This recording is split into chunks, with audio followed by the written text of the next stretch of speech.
sentir essa presença amiga, deixar fazer morada em nossa vida. Bem-vindos ao Presença Amiga, um programa da área de ações estratégicas do CERJ, a Federativa do Rio de Janeiro, e estamos numa sessão especial, sim, porque estamos conversando com os diretores que assumiram agora, de 2025. Começamos com Rubens Almeida, da ARAI, e hoje nós temos a presença muito especial, amiga de Tiago Fagundes, da AFIM, área financeira. Bem-vindo, Tiago. Eu que agradeço, Henrique, essa oportunidade de estar aqui hoje, né? E agradeço a todo o movimento espírita pela confiança que nos coloca, né? De estar aqui hoje à frente, a diretoria da área financeira, e que a gente pede muito a Deus, aos bons espíritos, que nos ilumine nessa trajetória. Ah, que bom. Vamos começar do comecinho, Tiago. Como é que você conheceu o Espiritismo? Henrique, essa é uma pergunta bem interessante, né? Eu falo que foram de duas formas, simultâneas e paralelas. Vim de família católica, né? Meus pais eram católicos, só que a família da minha mãe, ela acreditava muito no espiritismo, mas muito próximo da Umbanda. Minha mãe frequentava a Umbanda, né? Antes de casar, mas meu pai muito católico, então eles adentraram na Igreja Católica e assim a gente reencarnou, né? Eu e meu irmão. Só que assim, eu falo que eu sempre fui religioso, sempre fui religioso. Eu com 5, 6 anos de idade, eu andava com um cordão, só que era o cordão que era um meio palmo, um palmo, assim, mais ou menos uns 20 centímetros de uma cruz. Nossa! E o sonho normal de qualquer criança, né? É ser padre. Então, fala que eu tinha um sonho muito tranquilo, que era ser padre mesmo, né? Olha. Então, eu gostava muito de ler coisas ligadas ao Novo Testamento, né? Que meus pais tinham e tal. E, em torno de 12, 13 anos de idade, surgiu lá em casa um livrozinho encapado de branco. Então, eu falo assim, é o livro da capa branca, que era o Livro dos Espíritos. E aquele livro foi me chamando muito a atenção. Então, a partir dos 12, 13 anos mesmo, frequentando a igreja católica, tudo, aquilo era que me preenchia. Só que, simultaneamente, como a gente teve sempre contato com essa área da família da minha mãe ligada à Umbanda, então a gente conhecia de perto as manifestações mediúnicas, né? E nesse período foi um período muito, muito singular para mim. Por quê? Porque o meu primo ele estava despertando a mediunidade dele. É um primo mais velho, 6 anos mais velho do que eu, e ele estava despertando a mediunidade. Então, eu comecei a ter contato com a parte dos fenômenos mediúnicos, ao tempo que o Livro dos Espíritos me preenchia da minha curiosidade. Interessante que eu não conseguia nem sequer fazer o link entre um e outro, tá? Para mim, eram duas coisas completamente diferentes. Uma coisa eram as manifestações, outra coisa era a filosofia, no que me preenchia, e outra coisa era a religião, no qual eu ia na igreja católica, quando eu fiz primeira comunhão. Fui crismado, mas aí eu constatei o seguinte, aí nesse período de 16, 17 anos, começou a desabrochar a parte mediúnica. Então, começou a desabrochar, teve situações assim de ter visões, desdobramento era uma coisa muito normal de acontecer, né? Olha. Então, acontecia o desdobramento, e eu achava aquilo muito normal, inclusive, né? Sim. Eu lembro, assim, de algumas vezes eu em cima do guarda-roupa me vendo dormir. Olha. De andar pela casa e me ver o corpo dormindo. Então, era uma coisa muito interessante. Aí, nisso, foi ajustando essas duas coisas. O que a gente entendia que seria o melhor, que me preenchia mais, e, ao mesmo tempo, foi o desabrochar. E aí, sim, com 18 anos, aí a gente adentra no movimento espírita.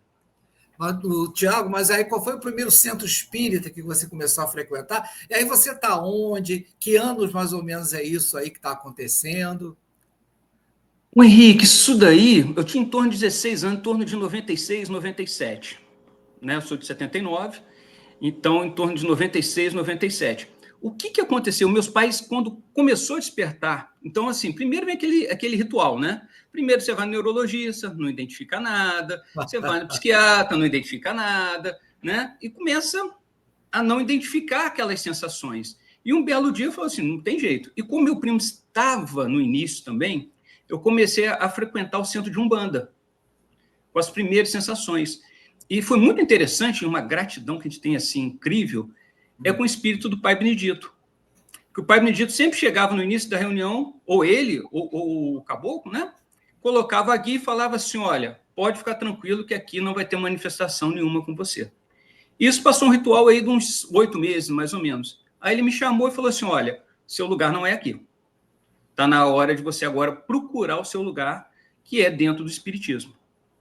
E a gente só conhecia, né? Vamos falar, a gente, enquanto família, né? Estrutura familiar, a gente só conhecia assim de Umbanda. Então, o que a gente fez? Procurou mais perto de casa, que foi o Centro Cristão Espírita Zico Horta, em Barra Mansa. Eu entrei com minha mãe pela primeira vez numa casa espírita ali. A gente assistiu uma palestra. E na hora das informações, foi dito a seguinte situação. Hoje é o último dia para se inscrever para o curso, a gente chama de pré-coen, né? Que é o curso de orientação espírita mediúnica, se eu não me engano. Chegou no dia. Cheguei no dia. Desceu minha mãe, escrevi ela. Minha mãe nunca mais foi numa reunião espírita comigo. E dali em diante eu nunca mais deixei de ir. E assim, dali foi a mocidade, as manifestações mediúnicas vieram se apaziguando também. Isso é muito interessante. Porque a partir do momento que a gente começa a estudar as manifestações que são efervescentes em nós, no seu eu, lá dentro, né, ela começa a se apaziguar, a se encaixar. E aí também veio para a educação mediúnica através do estudo. Isso daí é... E, paralelamente, a gente começou a frequentar a mocidade, né? E na mocidade, sim, aí a gente acabou constituindo família na mocidade, né? Foi onde eu encontrei minha esposa, aí começamos a namorar, né? Aí a gente demos seguimento na nossa vida. Uma boa parte, né? A gente frequentou em Barra Mansa, até o nascimento do meu primeiro filho, né? Eu falo que o Pedro, que hoje está com 23 anos, vai fazer 23 anos em abril, ele nasceu aplicando passe, porque a gente acabou de fazer, eram todos os domingos, né? E ele acabou o curso de passe no domingo, segunda-feira ele nasceu. Então, eu falo que ele já saiu aplicando passe. Aí, nesse período, era muito novo também, eu era muito novo, com 23 anos nesse período, e aí eu fui chamado, né, para o concurso público para trabalhar em Angra dos Seis. Aí a gente veio para Angra dos Seis, aí a gente foi dar continuidade, né? Tanto na questão da frequência das casas espíritas, a gente foi se encaixar, procurar uma casa que a gente se adapta, né? Tanto na questão de tempo, de horário, de compromissos, também questões familiares, que atenda você, que atenda a esposa, que atenda o filho. Aí veio o segundo filho, né? E nesse momento aí a gente, então, encontra o Grupo Espírita Cristão, Grupo Espírita Cristão de Conceição de Jacareí, no qual a gente passou boa parte do tempo, a gente trabalhou bastante lá, trabalha lá até hoje, mas hoje a gente está frequentando a União Espírita Cristã Chico Xavier. Então, está essas são as duas instituições. E um negócio muito interessante que eu brinco é o seguinte, o primeiro nasceu aplicando passe, o segundo nasceu na Comerge. Olha! Porque a minha esposa sempre frequentou Comerge, desde 92. Então, conheci ela nesse interstício, constituímos família, né? E o mais novo com 1 aninho e o mais velho com 3, eles começaram a frequentar a Comerge. Então, eu falo que um nasceu aplicando passe e o outro nasceu dentro da Comerge. A família espírita, né, imersa mesmo em seus trabalhos. Mas aí, Tiago, quando é que você começou, então, a ter contato com o movimento espírita, ter, assim, consciência que existia um movimento espírita e começou a trabalhar nele? O Henrique, é bem interessante isso. Assim, na realidade, a gente, desde a adolescência, desde quando eu frequentei, desde o início, quando eu frequentei a mocidade, a gente já via, já escutava, só que a gente acaba participando muito de longe. A mocidade fica muito distante. E naquele momento, a mocidade era assim, olha, vai ter um almoço do CRE, 16º CRE, né? Lá em Barra Mansa. A gente ia, a mocidade ia para auxiliar, né? A servir alimentação, a banheiro. Então, ali a gente começou a ter esse contato com o CRE, né? Mas era uma coisa muito distante. é uma coisa que a gente via, escutava, mas não participava direto, até porque a gente era muito jovem, também não tinha, né, aquele momento, era um momento da vida que a gente estava ainda constituindo família, ainda tinha muito processo, um processo muito grande para decorrer. E foi na Comerge, né? Quando então eu vim para a AN, comecei a frequentar o Grupo Espírita Cristão, entrei no seu, isso já ia bem mais na frente, em torno de 2009, mais ou menos, né? Teve todo esse interstício aí, sempre frequentando as casas espíritas, mas em 2009 a gente começou a fazer parte da diretoria da casa. Então, a gente representou a casa junto ao 25º seu, e a gente está no 25º seu até hoje, e participando da Comerge desde 2005.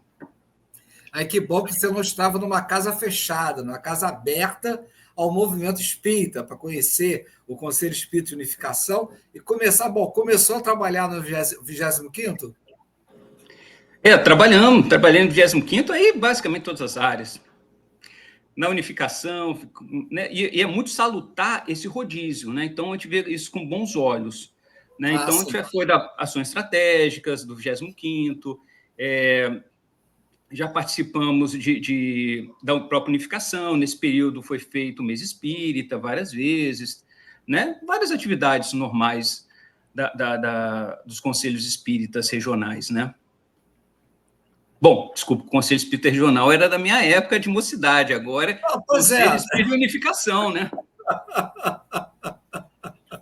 Pois Tiago, e hoje, não é? Quer dizer, a vida vai colocando a gente nos trabalhos, a gente sabe disso, mas aí hoje você é diretor da área financeira do CERJ, uma área que sofre bastante por causa de falta de conscientização, não é falta de dinheiro. Eu acredito que não há falta de dinheiro no movimento espírita, eu acredito que há falta de conscientização. Mas conta um pouquinho aí como é que você chegou na área financeira, como é que você está experienciando esse momento que você está vivendo aí na direção do CERJ?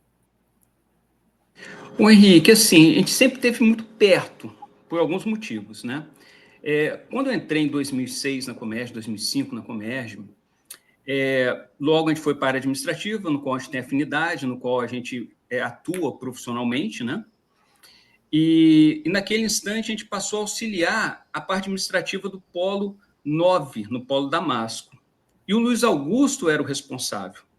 E foi um momento que ele virou diretor administrativo do CERJ, em torno de 2009, 2010. Né? Então, a gente teve uma proximidade muito grande naquele momento.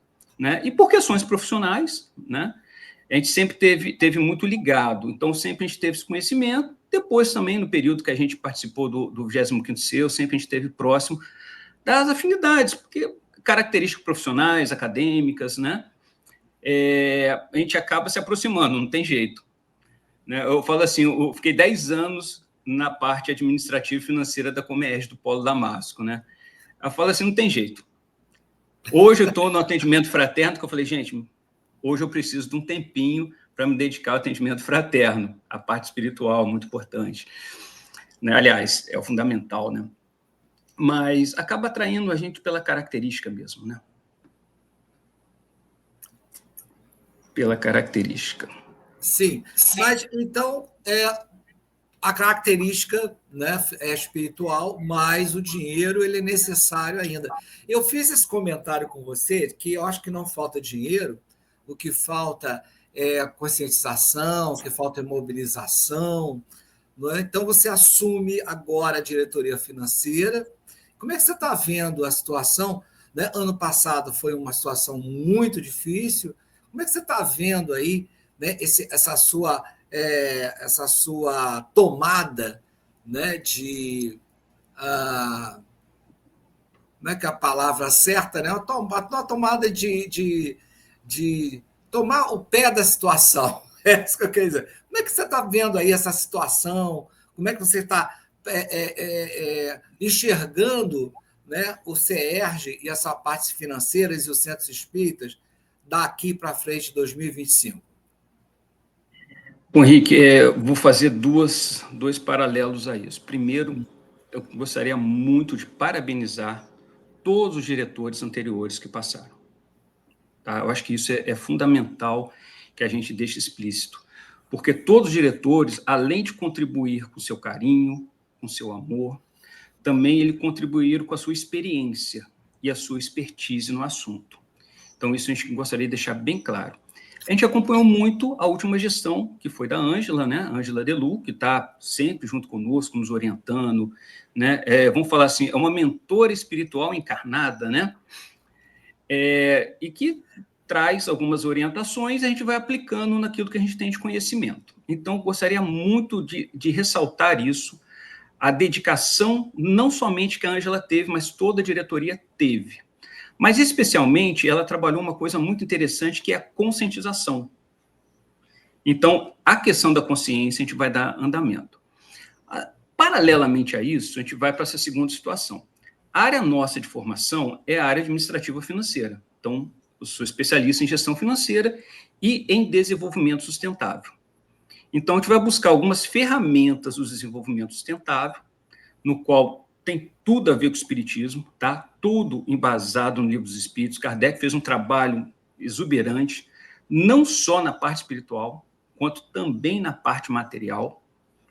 E nos cabe a gente estar estudando isso e estar aplicando isso no dia a dia. Então, a gente vai trazer essas ferramentas ligadas à sustentabilidade, unida à ética moral espírita, que isso a gente nunca vai poder deixar de esquecer, né? Sim. Então, é uma coisa que a gente tem que estar sempre pensando nisso. Eu falo que a sustentabilidade, ela tem um tripé, que é ambiental, social e econômico. Eu penso da seguinte situação: econômico, a gente está falando disso agora. Eu vou poder juntar o social e ambiental, e aparece um outro tripé, que para a gente espírita é essencial, que é a ética, moral espírita. Se um desses tripés ele não esteja amparado, sustentado com uma base sólida, o projeto inteiro vai cair. E o primeiro passo é esse.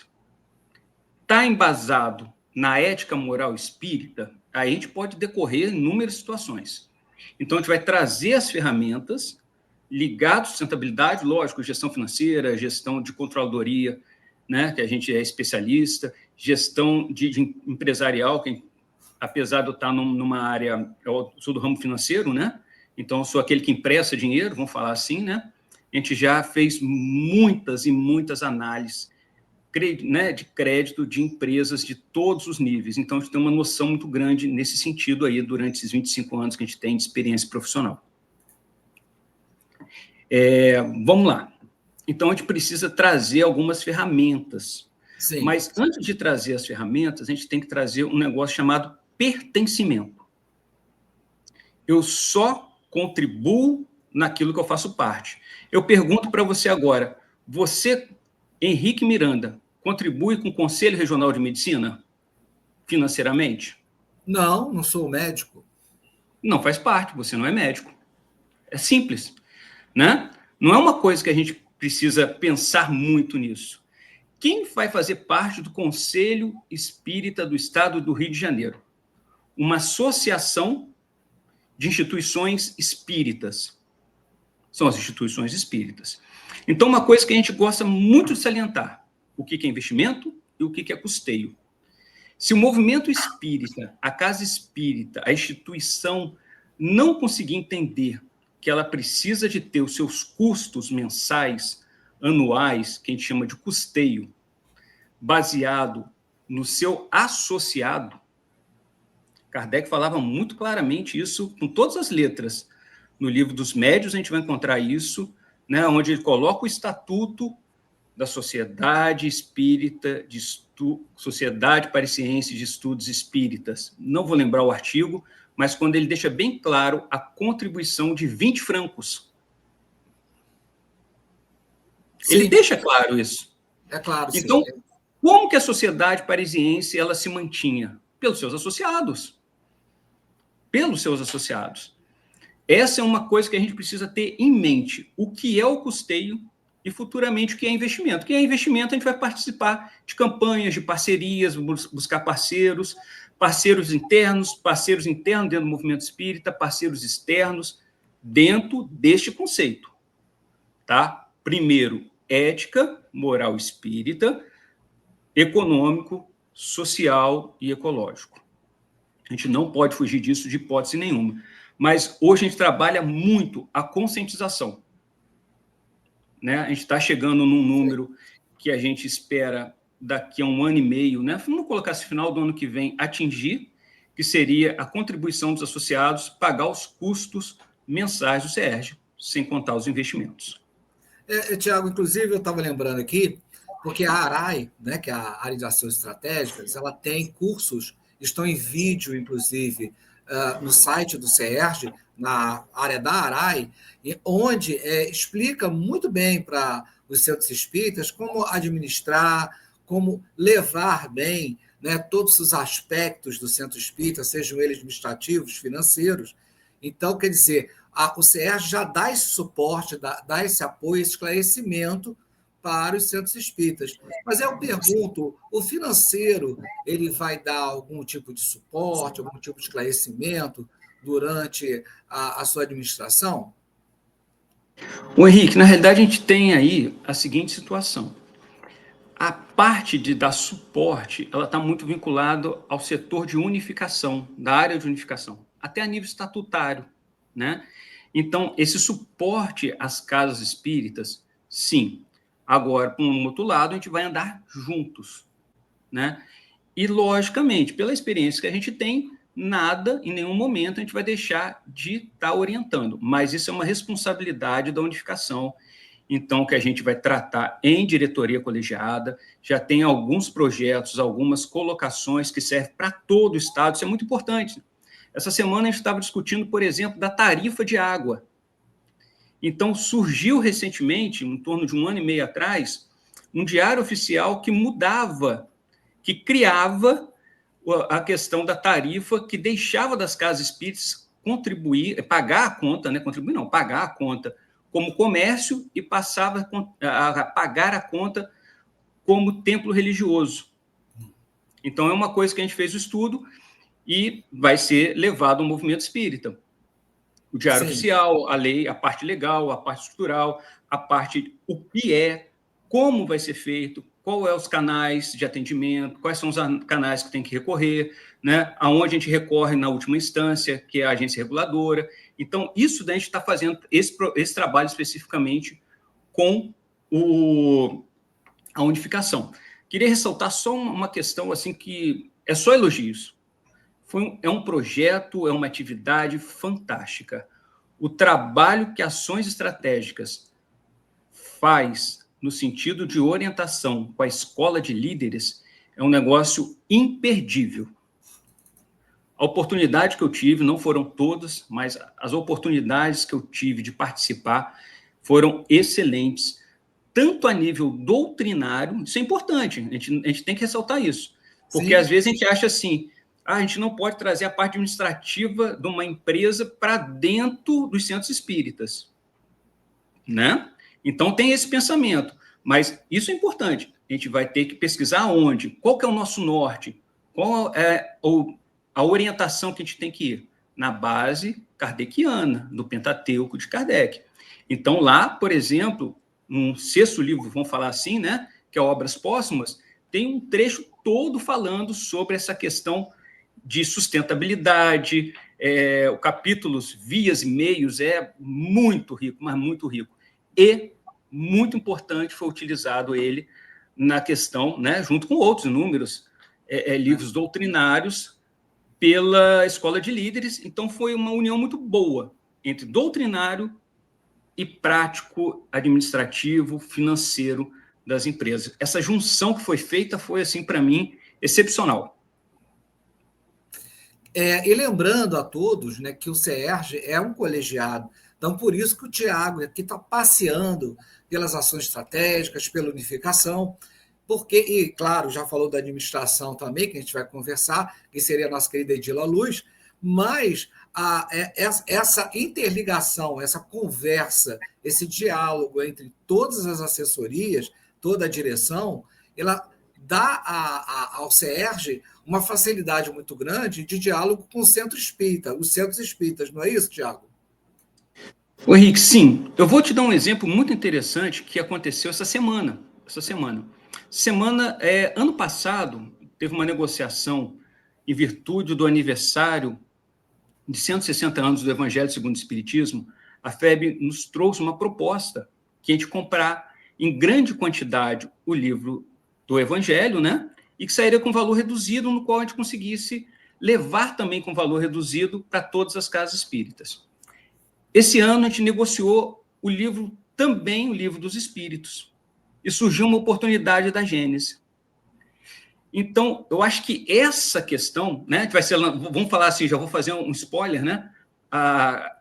Outro ponto, vai ser lançado a campanha Comece pelo Começo. Olha.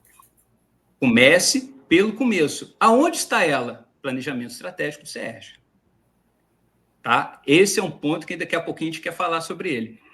Então, através dessa campanha do Começo pelo Começo, a gente consegue ir nos nossos parceiros, que a FEB é um parceiro, trazer um custo reduzido dos 2 livros básicos da doutrina espírita, que essa é a grande verdade.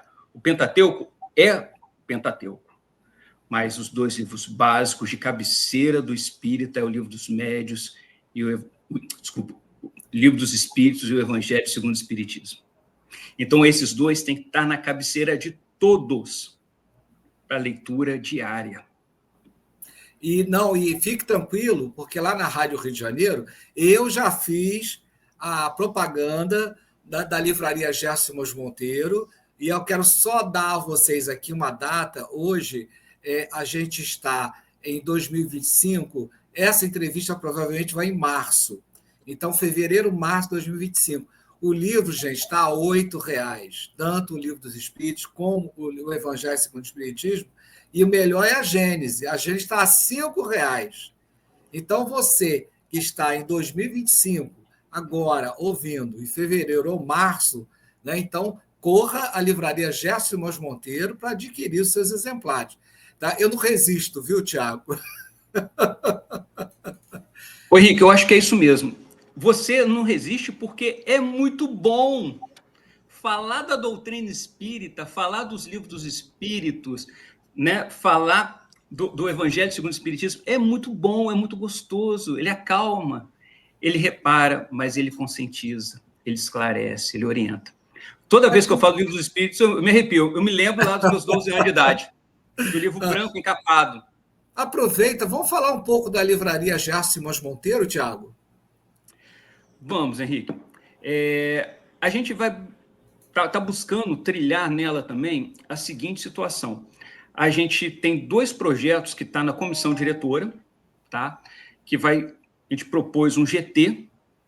Uma coisa que eu falo muito, você só faz aquilo que você confia. Ninguém chega hoje e fala assim, eu vou comprar uma ação na Bolsa de Valores, no qual eu não tenho nenhum conhecimento, eu desconheço de tudo, ou que me gera uma desconfiança enorme. Ninguém faz isso. Você só faz aquilo que confia. Então, qual foi a proposta para a comissão diretora?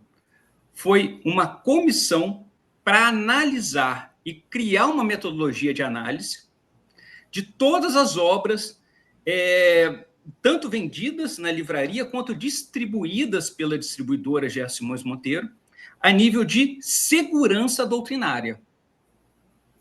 Então, isso é importante a gente colocar isso, porque assim, a gente não quer vender, a gente quer divulgar a doutrina espírita através do livro espírita, fomentada pelo livro espírita. Então, é muito mais do que um valor econômico, é o conteúdo da literatura. Né? Então, eu acho que isso é muito importante. Essa é uma questão que a gente está levantando e a gente pretende ter a qualidade, é como se fosse uma garantia, um selo. Toda instituição pode comprar com total segurança. Não que hoje não é assim, pelo contrário. A qualidade dos livros são excelentes, mas a gente quer caminhar para frente também com essa excelência, mantendo essa excelência. Tá? A outra questão, a gente vai estar analisando a questão da editora, se existe uma viabilidade ou não da editora, Então, a gente está com esses 2 projetos na comissão diretora. E uma terceira situação que já não faz parte de uma estratégia, mas é uma coisa que a gente vai replicar, porque já consta no plano estratégico do CERJ, que são as feiras espíritas.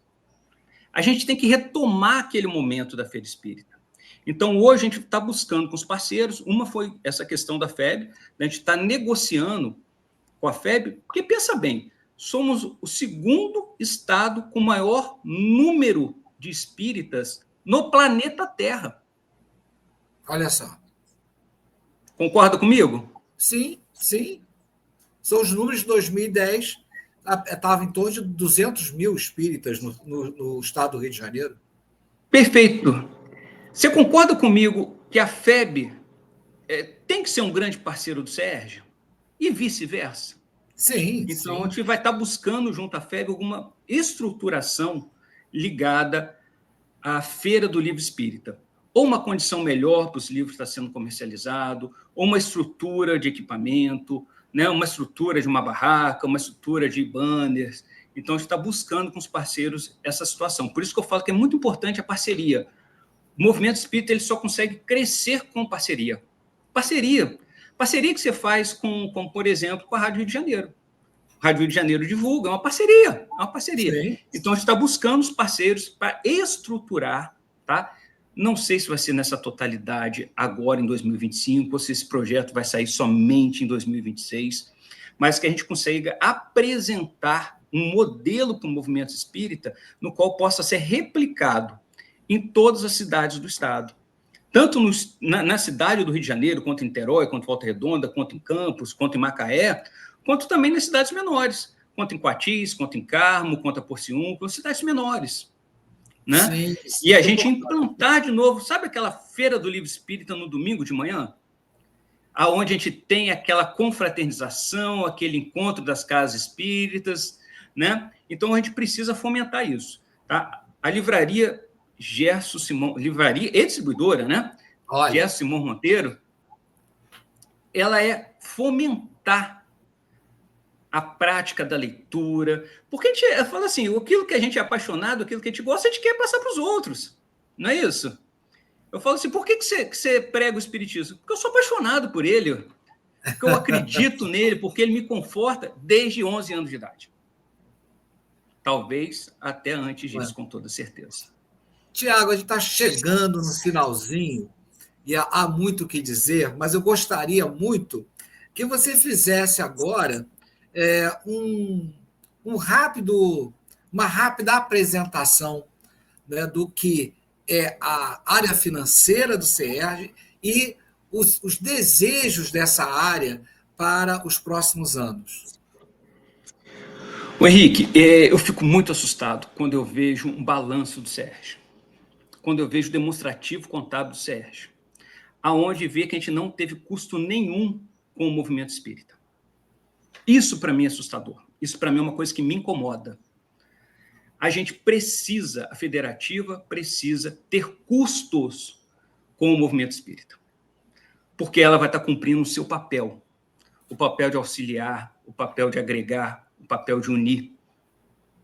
Então, a gente precisa ter isso. A parte financeira, criar mecanismo para isso. Então, a gente está fazendo um revezamento, tanto da despesa, uma reestruturação, volto a dizer, brilhante que foi feito até aqui, tá? De hipótese nenhuma a gente fala diferente, tá? Só que a gente veio trazer um olhar pessoal. Então, dentro do olhar pessoal, a gente vai fazer algumas mudanças, né? Na condução da gestão daquele processo.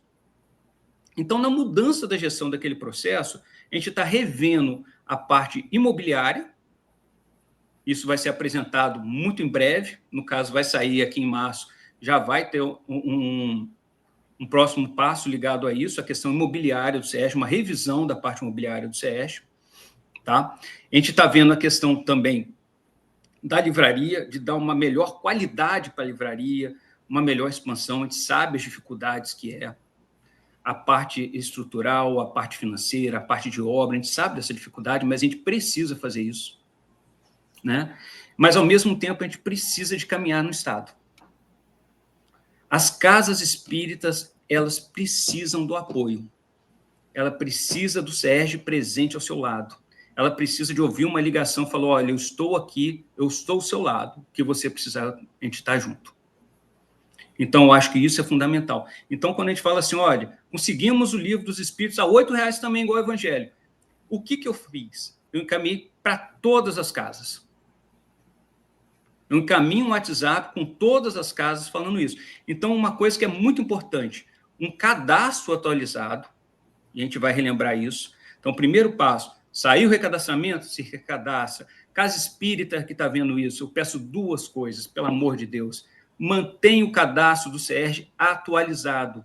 E a pessoa que responde pela casa espírita junto ao CERJ, seja que efetivamente responda. E segundo, não engavete nada. A informação ela precisa de ser divulgada. Eu falo sempre isso daí. A informação precisa de ser divulgada. Então, dirigente de casa espírita, esteja perto do CERJ, esteja junto, participe, sente-se pertencente. Tá? E conte conosco. Então, a gente tem esse objetivo aí nos próximos 3 anos, não só eu, quanto a diretoria inteira, quanto a comissão diretora, de estar próximo dos seus associados, que são as casas espíritas.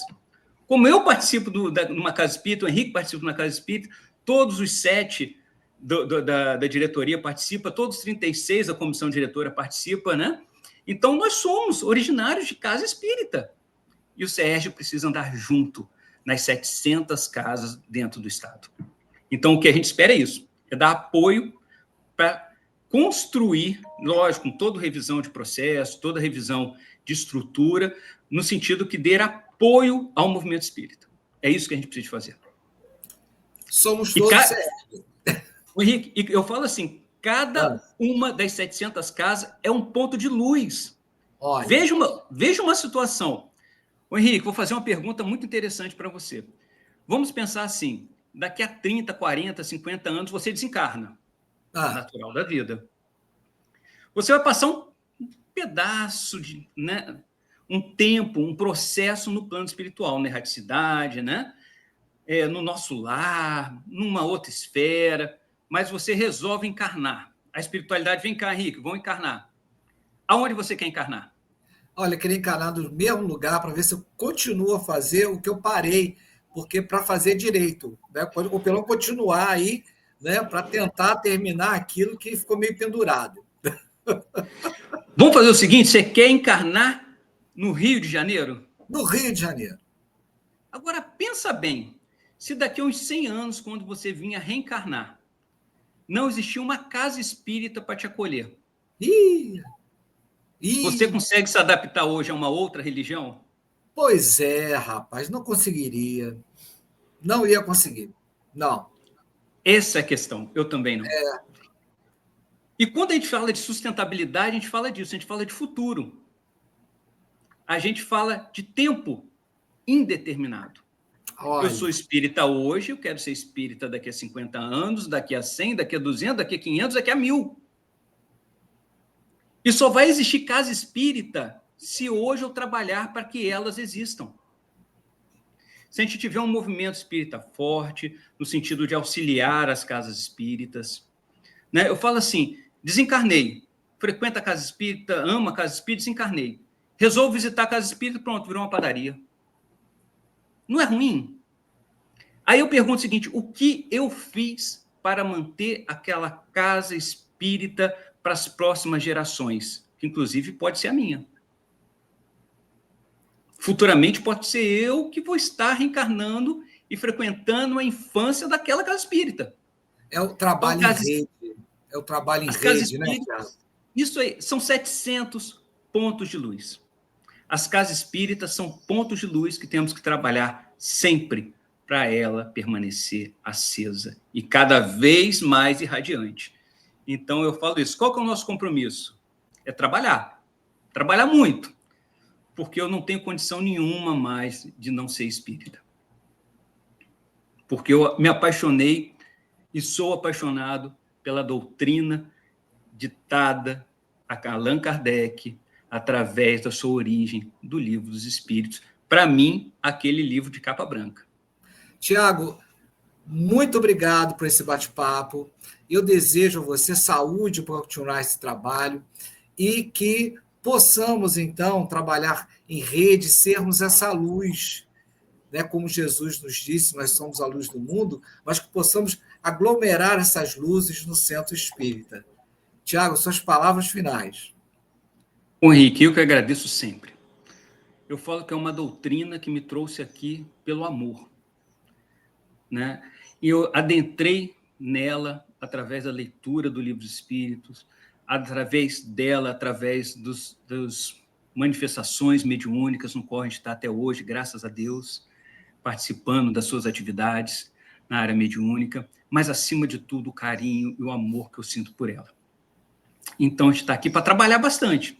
Perguntaram assim para mim, o que você sente? Eu falei, eu sinto responsabilidade. A responsabilidade é grande, mas o carinho e o amor também.